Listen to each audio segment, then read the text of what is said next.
See. All right. There we go again. We are back live for number 4, episode 444. Dad's taking his sweet time waddling over to his chair real quick. And then we are going to get started. Let me share this on our good old Facebook. I have to do all the engineering over here.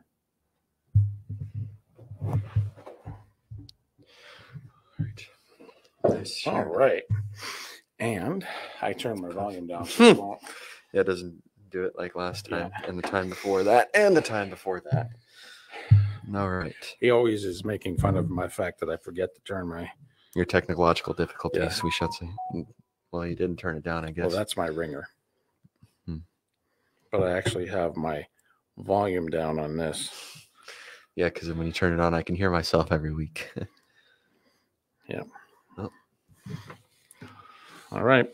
About ready? Ready to go. All right. Welcome to the Best Boys Center Ice Podcast, episode number 4 of the new season. I'm Barry Besse. Along with me is my handsome and smart son, Carson Besse. He's been a hockey fan for ever. Well, not ever, but probably ever close to. And we've done this podcast. Last year was a half season. This is our first full season. We got a lot to talk about tonight, especially the Western Canadian road trip that Carson was on. Unfortunately, didn't come out as well as you'd want it to be, following the Pittsburgh Penguins, but we'll get into that. But first, want to thank the I Am Refocused Radio Network and Shemaya Reed. We're on the I Am Refocused Radio Network, our podcast. You can see it there through our YouTube channel. And we also like to give a shout out to our good buddy Rudy Campos Jr. and Sweep the League. Rudy does a great job covering everything else, NCAA, NFL, and NBA. Then, of course, the NBA with the Spurs. And we do the hockey part. So a shout out to Rudy and Shemaya and everybody. And you can get us on Spreaker as well. The podcasts are available here on Facebook Live and Facebook shortly after we're done, but it's also on the YouTube and the other networks here.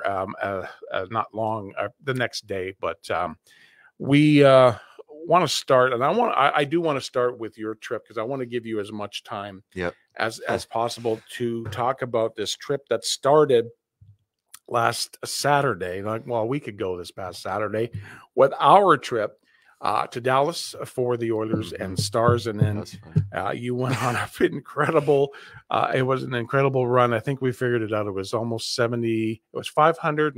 No, it was pretty close to 8,000 miles. Was it pretty close to that? 8,000 miles? Pretty close to 8,000. Okay.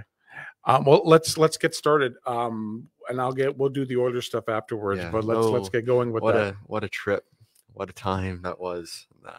Now, this is something you've wanted to do for a long time. I didn't plan on that ever happening, but it worked out.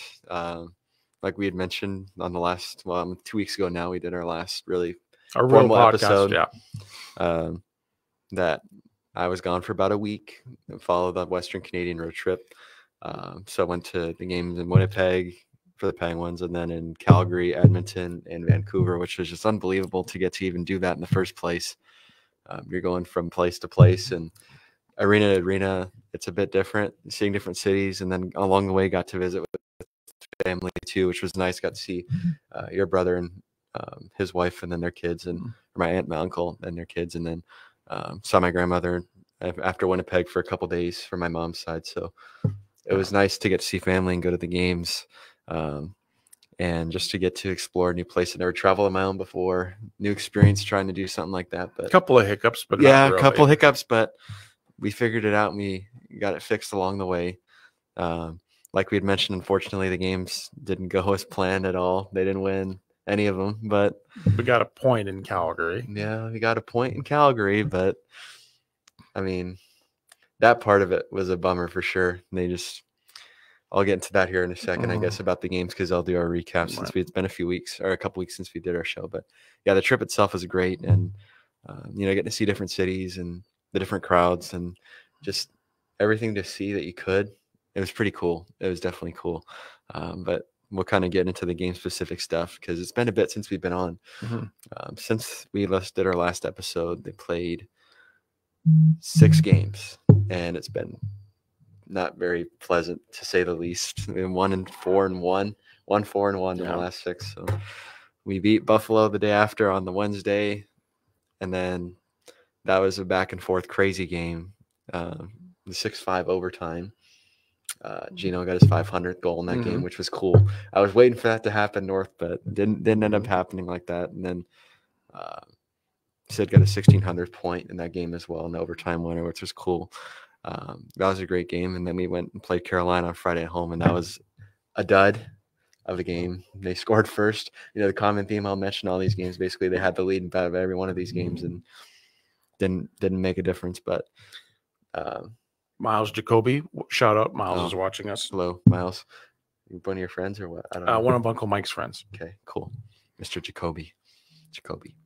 Anyways, the Carolina game was a dud.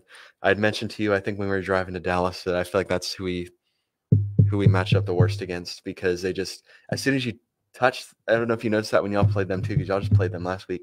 As soon as you touch the dang puck, they're like on you. You can't even move. Oh yeah, so it's impossible to get anything going.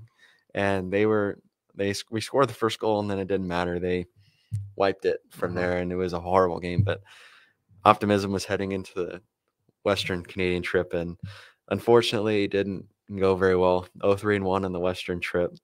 They started out in Winnipeg and grabbed a 2-0 lead in Winnipeg, and they blew it. In the second, for sure, defensive collapses over and over, and tied the game in the third, and then Winnipeg just took it over. And goaltending wasn't even a problem. Well, could be a problem, you could say, but there was no help really given in front. That didn't really help out at all. But still, actually, I thought we outplayed Winnipeg. I mean, you watched a little bit of that game. We really did. We outshot them. Yeah. We outshot them like 41-34, and just didn't work out that game. And I was like, okay, we're fine. We're going to Calgary. Calgary's playing out of their minds we're at the moment playing out of their butts. Like, we'll beat Calgary. We didn't beat Calgary. Calgary won and a penalty shootout. So that was cool to get to see a shootout. But another game we had leads multiple times, and Calgary scored with 40 seconds left. Oh yeah, that hurt. I knew it was coming, because we had the fourth line out there as icing. And it's like, okay, something's gonna happen. And sure enough, it was a jam in the front, a shot from the front of the defense or back of the offensive zone. I think it hit one of our defensemen in front and literally got stuck in his jersey and plopped on the ground, and Kadri scored right off it. I'm like, you got to be kidding me. I'm like, okay. And then we went to overtime. It was actually a pretty not very eventful overtime, and nothing happened. And then penalties, they won in the shootout. I was like, okay, well, you got a point. Points better than no points. And we played our worst game. Unfortunately, the worst game of the trip, the next game against you guys in Edmonton. That was a great game from y'all. We played horrible. I mean, after halfway through the game, the shots were 32-5. It was ridiculous. The only reason we were in the game because of the goalie. Yeah, West, he was out of his mind. That first half of the game, he was stood on his head. Yeah, and then you guys just took it over in the second. Leon scored, and then from there it was just unfortunate, to say the least. And I thought we had that. Well, I don't know if you're watching the game. They got it. They took the goal away from us because they had blown the whistle, and Studes caught it and he dropped it, and they blew the whistle and he scored. Yeah. I was like, oh shoot. But yeah, they lost 4-0 in Edmonton, and then finally Vancouver. Probably the most infuriating game of them all, because we got beat 4-3 again. But you had a 2-0 lead. Yes, and Vancouver scored 3 goals in 1 minute in the second period. Yeah. When you're in number one in an opposing arena, it's not fun when you get scored on. But then when they're announcing the goal and the next one goes, and it was just, you could tell once the first one happened, something's going to happen. That first one, again, Vancouver was outplaying us, I felt like, and we were up 2-0. Like, okay, cool, we're going to win. We're going to have a good game. And then the first goal Vancouver got was because of another defensive mistake. I think it was Miller behind the net, collapsed 3 of our guys to him, and he had Patterson open by the face-off dot, and he, boom, goal. Okay, cool. 2-1. That's fine. You give up a goal. It's expecting us to give up a goal. We did. Move on. And then it was a pinch up in the offensive zone, I think, by Eller, and 2-on-1, like 20 seconds later, and they scored again. I'm like, oh, great. Okay, it's like it's 0-0. It's 2-2. Cool. Mm. And then they got a break, and they gave up a breakaway. And that's one you could probably say was Ned's fault because he didn't catch it. He bobbled it, dropped it, but the defense in front didn't clear it away, and he got another chance at it, and he scored. And I'm like, okay, awesome. Great. Beautiful, just beautiful. Yeah, and then they got another one, and we clawed back in the third. Gino got another goal, which was actually a really pretty goal. He deked him out, and he went backhand. It was perfect, but didn't matter. Unfortunately, it wasn't in the cards for a win this time, but this week's a bit of a, we would call it easier schedule. They need to win these games because they're 3-6-1. They play against Minnesota right now, and it's Fleury's last game in Pittsburgh, which will be cool. They play right now against the Wild, and then they play Thursday against Anaheim at home, which is another team we hopefully should beat. And then Saturday hockey night against the Canadiens on Saturday. So yeah, the trip was fun. What did you think about, because we always talk about the fans in Dallas. What did you think about the fans in the 4 Canadian cities? I will say out of all of them, I think the ones that were the best and the loudest were Vancouver. Really? Vancouver. It was like they're all over you, and it's like, like it just makes you frustrated. You're like, I can't. Like you just want to like shove it in their face. Yeah. And the vantage point in there was amazing. All my vantage points were really great. Honestly, I think out of all of them, the one I would say that I was most intrigued by was definitely Calgary, because of just how old it is in there. Mm-hmm. The Saddledome is old. It is old. Early mid-80s. That's one you haven't seen before, but that concourse structure is so weird. It's all concrete. They have old school advertisements that are hanging on the ceilings in there. It's crazy how old it is in there and cool. But yeah, all the arena atmospheres were great. You can definitely tell the difference between it in Canada versus America. It's their sport. And a lot of those cities, that's all they really have are their hockey teams. Yeah. They have the CFL, but it's not as big as not the only cities that have another sports franchise is Toronto. Yeah. They have an NBA and Major League Baseball, but that's it. Yeah. Everything else is the other Canadian cities have the Canadian Football League and just about every other city. But that's it. In Edmonton, it's it's like Edmonton's like Green Bay. Yeah. It's like it's a small market. Yeah. And unfortunately there I had to get it from Uncle Keith every time the Oilers scored. They'd score and they'd stand up and they'd cheer, and then he'd come down and he'd tap me on my shoulder. I'm like, whatever. There was a picture of him and his Uncle Keith where Uncle Keith is hiding the penguin. It's like, it was all in fun, and it was a great time. Everybody loved seeing you. And an unforgettable trip, and definitely another reason to go back to more games. I'm thinking possibly, just because of the way my schedule is written, for next month, I might go to the game when we play in Utah against, well, not in Utah, but in Pittsburgh against Utah. Because it's on a Saturday. I might try to squeeze that one in because it's an afternoon game. But yeah, definitely gives me more reason to go to games, because I want to see a win. The last 8 games I've seen them play, they've only won 1 game. One. I need to see something turn around a little bit. But just to get to watch him play, despite the fact Sid didn't play very good, he had a point at least in there. Gino played good. He had a lot of points. He had a 3-point game against Vancouver as well, which was actually kind of neat. But looking for a turnaround here. It's early in the season, so hopefully we can. It's still there's no time. I've already explained to you what I think needs to happen, but we'll get into that here in a little bit. So I'm glad you're home, and I'm glad you got to experience that. I've never even been to the arenas that you were in Canada. I've been to the old Northlands Coliseum, Rexall Place in Edmonton. Yeah. I never went to the Saddledome. I never been to the old arenas in Winnipeg and Vancouver. Cool. It'd be nice if you can figure out an Eastern Canadian one in Ottawa, Toronto, and Montreal. Montreal would be But that's a little different. You don't do those back to back like you would the Western play at home Canadian. And then go there. So the Penguins got some work to do, but that's a team that can get it done. Like it proved last year. Yeah, this was a team that started off terrible, didn't play right, and then we had that 2% chance in March, and you were right there until game 81. Yeah. Now, the last time we talked officially with the podcast, the Oilers had just gone through their 0-3. Yep. And since then, they've gone 4-2-1, and they've started to gel a little bit. Cheat? Are you kidding me? You come on. I'm not smart like you.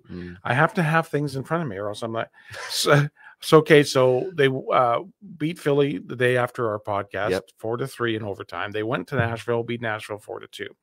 Then the game that we went to in Dallas, they lost 4-1, and then lost to Carolina, I should say, in overtime, 3-2. Yep. And then win a couple. The Pittsburgh game. No, we already talked about the Pittsburgh game. And then Detroit in overtime. And then last night, that was bad. Was a hard one in Columbus for a couple of reasons. The Oilers lost 6-1, but 37 seconds into the game, they lost the captain on what was a missed tripping call, literally 37 seconds into the game.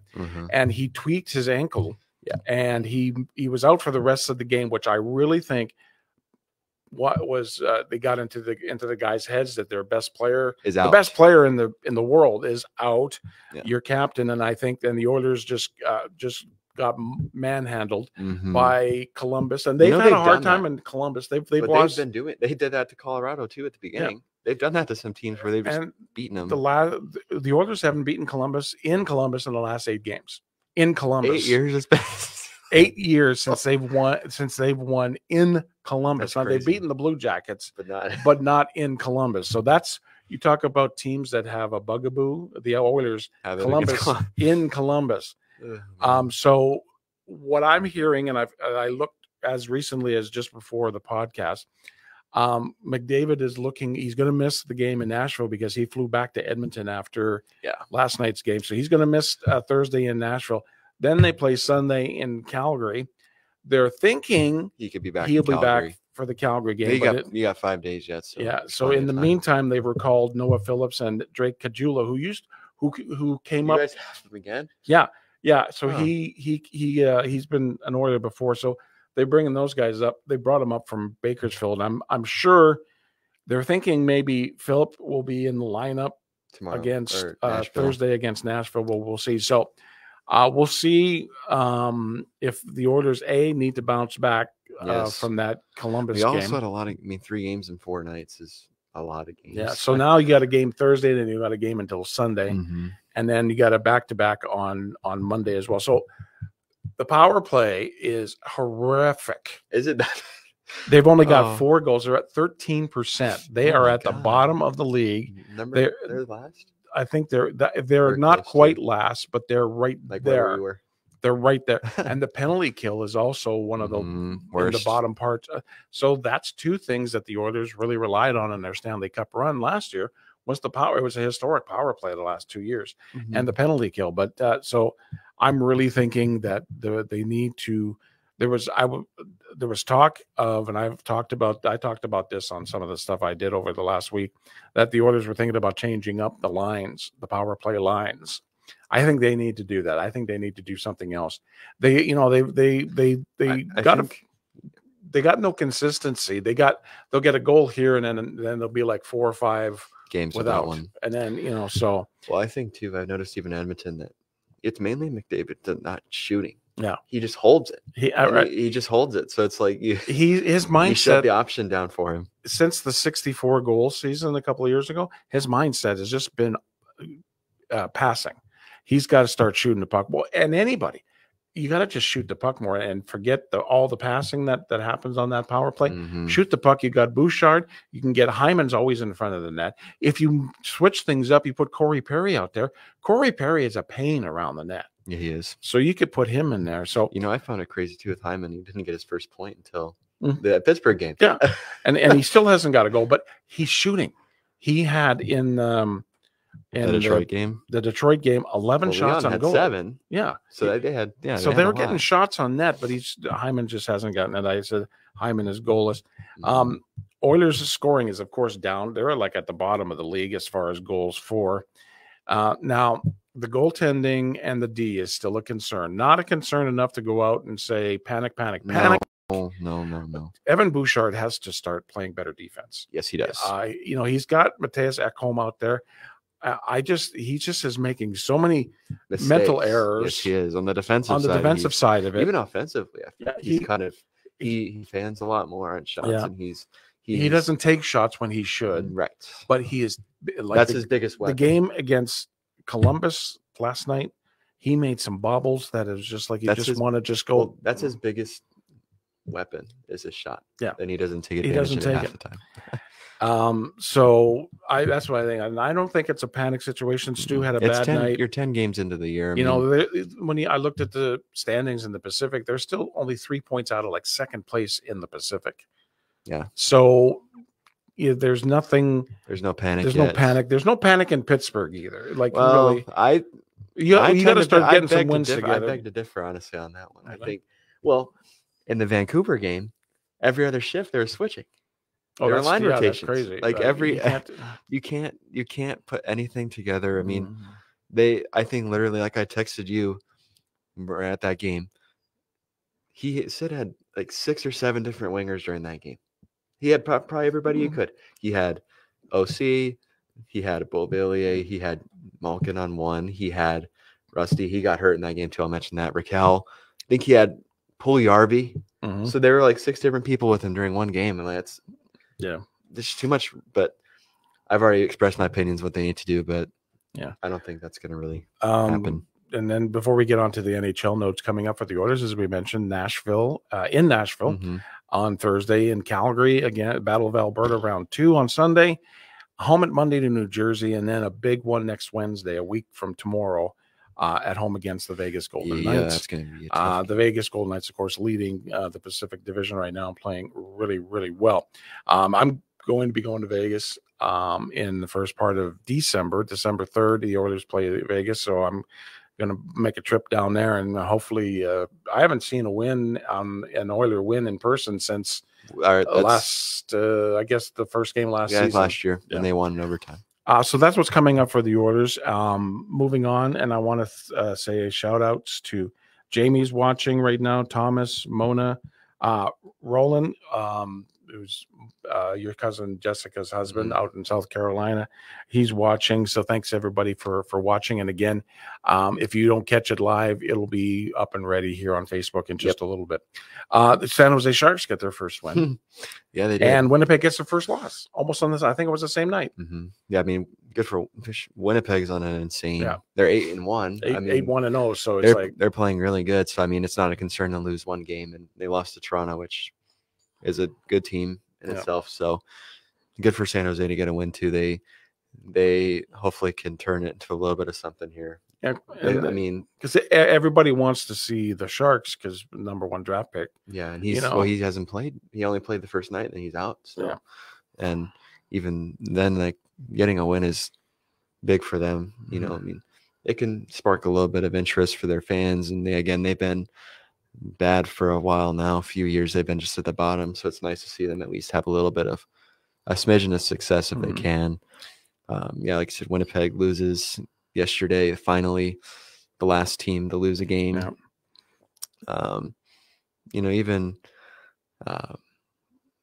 Calgary's starting to fold a little bit. They've lost since our game. They've lost 3 times since that night.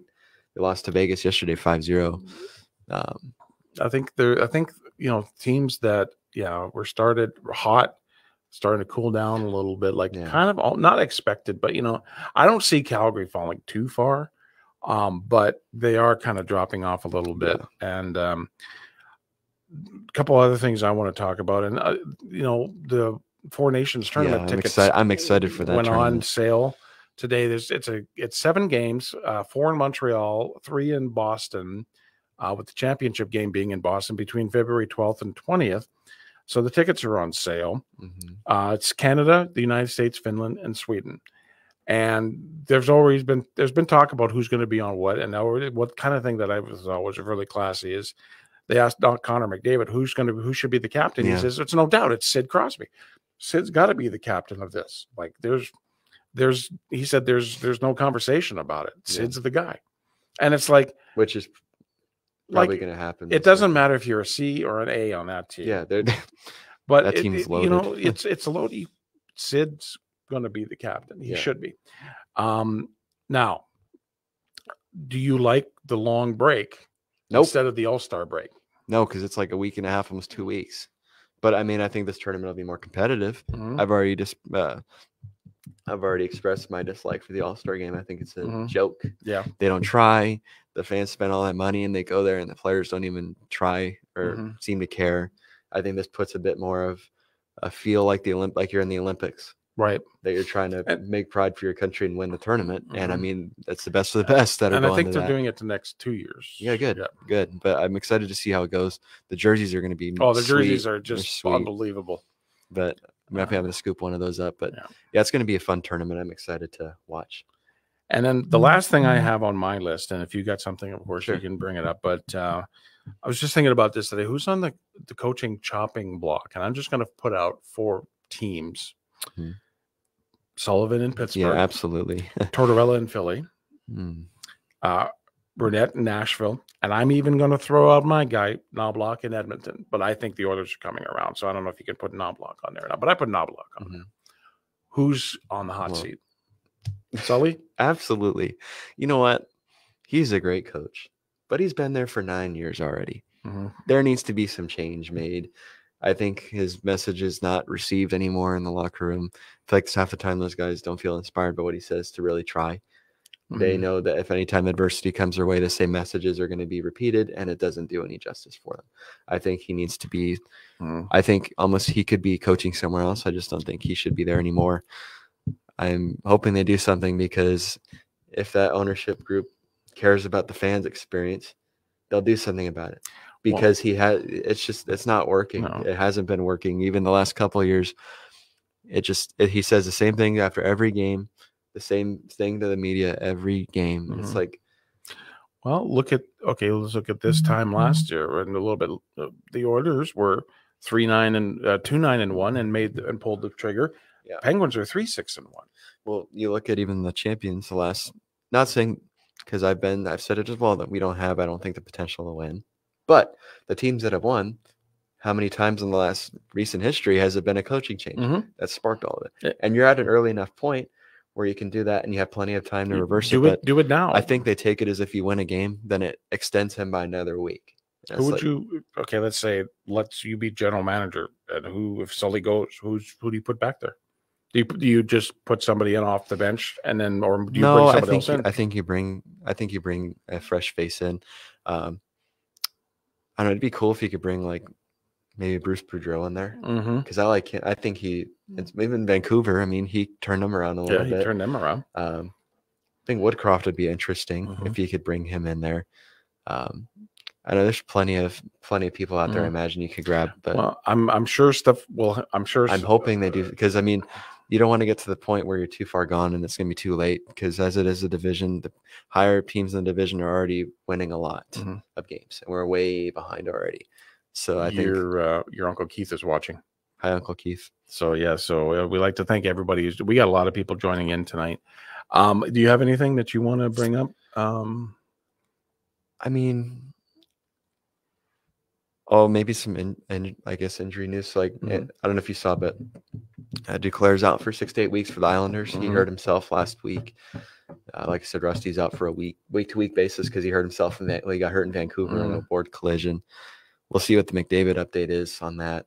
Yeah, we'll see. We'll see what happens when after he's the back Nashville on Sunday. Game, because he's in Edmonton, and if he can just jump over to Calgary. It depends, because it's a back-to-back Sunday, Monday. So we'll see. But yeah, we'll see. I have a question for you, actually. When you talk about coaching changes, what do you do with the goaltending situation in Colorado? What do you think they do with that? I think, like I said last year, how the Oilers needed to do something with goaltending. They need to bad. If Colorado has got the firepower, it's proven. McCarr's on an incredible point scorer in the league. They've got the power, but they can't stop the puck. You have to make a goaltending change. You have to find. I don't know what Colorado's resources are. I don't know like how much money they have, but definitely they need goaltending help, because it ain't happening. Thinking when they got him, because he was a backup. Yeah, he was a backup with the Rangers. He wasn't even a starter. He was a backup. You've got so many goaltenders out there who are on lower level teams. Jarry. Like maybe okay, Tristan Jarry. Maybe that might be a good reset for him. Maybe something a good reset for him. But definitely, yeah, Colorado needs to do something with their goaltending situation, or else they're not going to get past Winnipeg. They're not going to get past Dallas. No, they're not going to get. They may not. They'll get out. They'll get out goalie by those. Yeah, they'll get out goalie by those. They can outscore them, but they can't. They can't. So, yeah, I really think interesting. Georgiev is because I never saw this coming out of Colorado. He's like a 5. He's at like a 5.5 GA. Yeah, so that's ridiculous. His save percentage got to be it's like 84, 85%. Yeah, that's ridiculous. No, you got to do something. So, I know you're off to get some bowling done here tonight. Yeah. But we really want to thank you for joining us. We have a very special in studio guest as well with us. We won't mention who, but somebody is. We have our first studio guest of the year. We won't mention who because she just did this to me. But we want to thank everybody for joining us live here on the Best Boy Center Ice podcast. It's going to be up the video will be up here on Facebook in just a little bit. I want to thank ADIM Refocused Radio Network and Shemaya Reed for having us on the network. Yep. Shout out to Rudy Campos Jr. and Sweep the League. You can get us on Spreaker, on our YouTube channel, the Best Boys Center Ice Podcast. On Spreaker, it's the Best Boys Center Ice Podcast if you need to find it. And also on our TikToks, the TikTok world, we both we will do a recap of our team's games. So you'll do one for tonight for the Minnesota game. Better be a good one. It better be a good one. And we're here every Tuesday night around 5:45 Central Time. Tuesday night. That's how you say it properly. It's not Tuesday. It's Tuesday. And we will be back with you again on Tuesday. We love to hear from you. Comments. Who's your favorite team? How's your favorite team doing? What do you think your team needs to do if they're doing well or if they're not doing so well, like the Colorado Avalanche? Who's your old boss? That's Michael. Michael. He's already texting me all about Georgiev. I'm like, I know. I know. What do you think your favorite team needs to do as we're getting close to the 10-game mark of the NHL's regular season? We're going to wrap things up for today, and I hope everybody has a great rest of the day. And in the meantime, and in between time, everybody have a great hockey night. Meantime and in between time. See what he does? See what he does every time.